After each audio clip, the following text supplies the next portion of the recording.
Acteur de profession, Lee Major est aujourd'hui principalement connu pour être l'interprète de Steve Austin, qui est le personnage principal de la série intitulée L'homme qui valait 3 milliards. Au cours d'un récent entretien accordé à France Dimanche, le comédien américain s'est confié sur les coulisses du tournage de ce fiction culte. Les prises de vue en extérieur nécessitaient un travail énorme. Souvent, nous tournions sur des lieux abandonnés à la périphérie de Los Angeles. À la longue, cela devenait ennuyeux, sauf les rares fois où l'on tournait dans des forêts.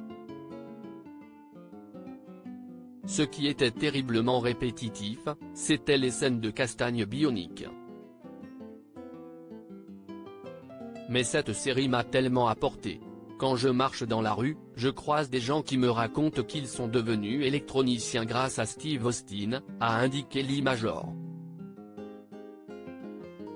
Au cours de ce même entretien, le comédien s'est confié sur l'acide dont il fut victime durant sa jeunesse, sans lequel il ne serait peut-être jamais devenu acteur. À l'issue de mon premier match de football américain, j'ai subi une grave blessure au dos me laissant paralysé pendant 2 semaines. Je me suis alors tourné vers le théâtre, a souligné Lee Major.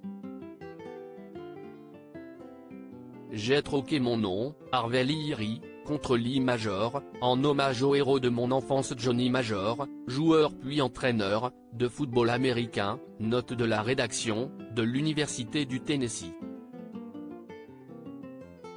J'ai commencé une carrière d'acteur dans Gunsmoke, avant de décrocher un rôle récurrent dans La Grande Vallée, a-t-il également ajouté.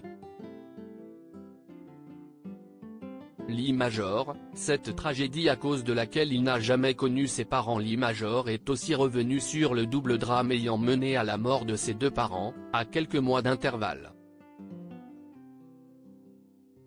Mon père a été tué dans les aciéries du Michigan alors que ma mère était enceinte de 8 mois, puis ma mère est morte quand j'avais 16 mois, renversée par un chauffard ivre alors qu'elle se rendait à son travail de femme de ménage dans un hôpital. J'ai été adopté par mon oncle et ma tante. Très jeune, j'ai compris qu'on pouvait perdre la vie n'importe où et n'importe quand. Et qu'il fallait profiter de chaque seconde. J'ai acquis en moi une persévérance et une résilience indestructibles, a raconté le comédien.